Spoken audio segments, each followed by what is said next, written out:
Welcome to TARTLEcast with your hosts Alexander McKegg and Jason Rigby, where humanity steps into the future and source data defines the path. Alex, I got a complaint. Jason, what? Because I knocked the thing off the shelf? You knocked my crystal off, bro. I'll have to get it after. That's bad energy. That's bad juju. Yeah, after you got COVID, now you're knocking crystals off. Yeah, get these out of here. That's funny. Give me some selenite. Not the COVID. I felt bad for you. Well, eventually everyone's going to get it. I don't want you to feel bad for me.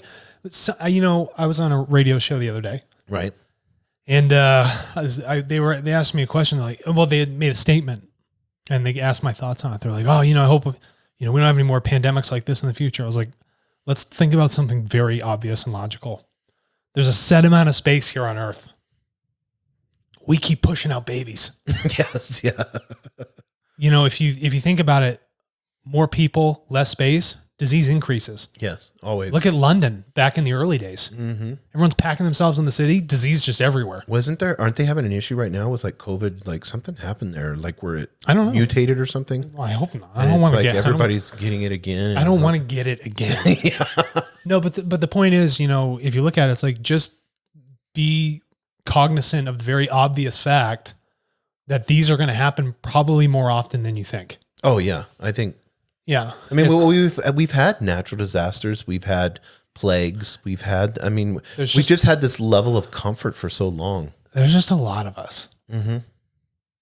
Yeah. There's just a lot of us on this planet. And we don't operate very smart. No. Yeah, exactly. And hopefully this will create a shift and a change into not only understanding the environment and protecting that, but then protecting humanity along with the environment. Yeah. People always think we got to protect humanity first. Well, you're fed by the environment. Yes. Like, think about data. Well, we got to, protect the computers, blah, blah. It's like, no, the people are the ones creating the information. Yes. You guys, why are you so twisted away from the truth of where things come from? What you're really reliant on. Yeah. What's those stones? And they think that Ted Turner may have done it, but they don't know those stones in Georgia.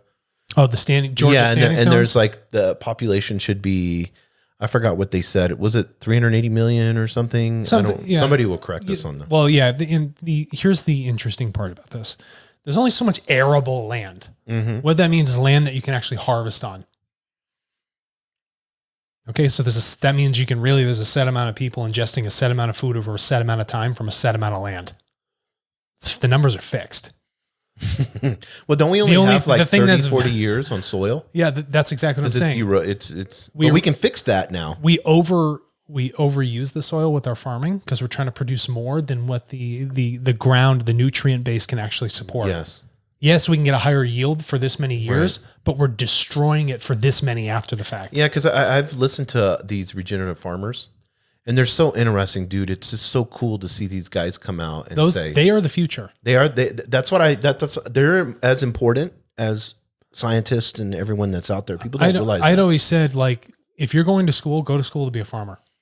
In all seriousness, how do you manage crops properly? Regenerative farming, especially in super high density populations. How do you feed the world? Because there was that guy in Kentucky, and he had that small farm. What you consider? I mean, it's still hundreds of acres and miles of farming, but he's actually put plus like 60, 70 years in the soil. Yeah, and that's like he made it more from when he got it, and he started this. Like, I mean, he's like in his 70s, I think now, but when he got it, when he was like in his 30s, yeah, it was degenerative. Now it's so nutrient dense now with the way that, he moves the cows around, moves the chickens around, plants different types of crops, and his yield has been incredible. Yeah. It's movements change like that for positive long-term benefits. That sort of change takes time. So we have a couple videos on TikTok. Some of them blew up. Mm-hmm. The comments are like, people are jumping on, and I love the fact that they're signing up. I love that they're commenting, right? I think it's fantastic, that sort of interaction with people that are using TARTLE. But there has to be some sort of patience that comes with this, where when you sign up, no matter how much we want to get you instantly paid, things don't happen like that. They take time. This is a community. This is a movement. And you moving onto the system, that took effort, that took learning, that took watching. And that same thing has to happen for buyers on the other side. So come together and understand that when you're putting your data in there, you're doing it towards causes that are important. So you might not see the benefit right this second, but it's going to happen in the future. That collective movement, that collective power, that regenerative farming, whatever it might be, your data is going to change the future. It's going to do 60 to 70 years of healthy soil. Right. For you, yourself, and everybody else that's going towards whatever cause they're trying to solve with our data. Yeah, and I think it's important that people understand, when they do sign up for TARTLE and they put their data packets in, and then they're like, okay, where's my Bitcoin or my cryptocurrency? Right. Where's it at? I want to cash out. That they're being a part of a movement. It's a movement. And I mean, right now you showed me some updates on the system. Yeah. I'm in the marketing side of things, but you were showing me that, and I was just getting so excited looking at, here's these questions that are, the ability that we have, the more people that we have signed up, the ability that we'll have to be able to help humanity it's going to be something like we've never seen before. And I love the fact that we have these early adopters. I love the fact that people get a little agitated. They're like, right. well, what's next? I want to get paid right now.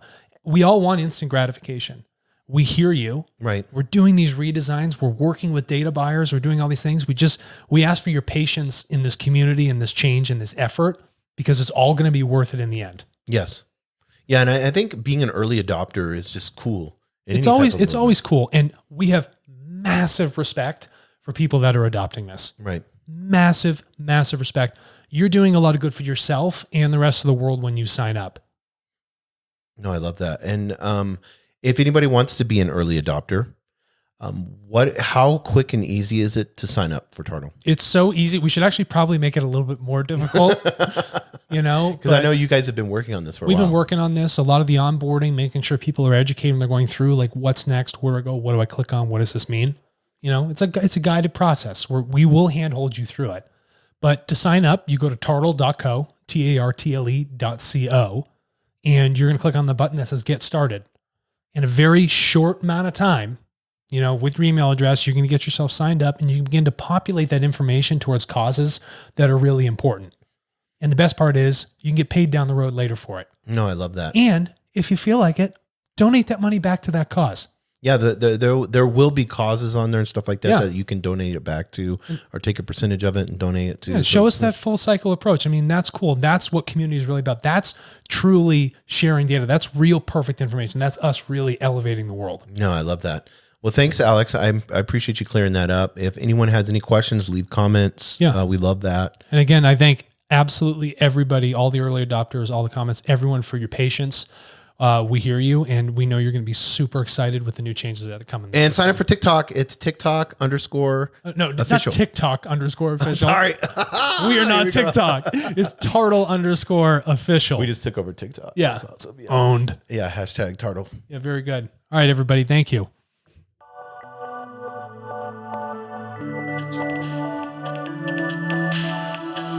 Thank you for listening to TartleCast with your hosts Alexander McKegg and Jason Rigby, where humanity steps into the future and source data defines the path. What's your data worth?